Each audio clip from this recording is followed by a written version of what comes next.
মাস 10 দিন গর্ভে ধরে প্রসব যন্ত্রণা সহ্য করে, 10 মাস 10 দিন গর্ভে ধরে প্রসব যন্ত্রণা সহ্য করে করেছেন যে মা জন্মদান।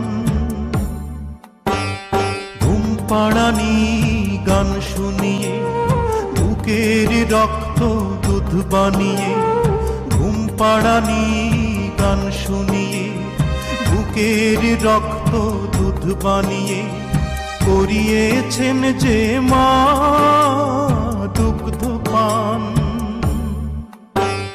যে মা ছিল বাড়ির রানী, সে মা হলো কেন চাকরানী? কোন পাষণ্ড করেছে কাজ, হায় আমি কি দেখছি আজ।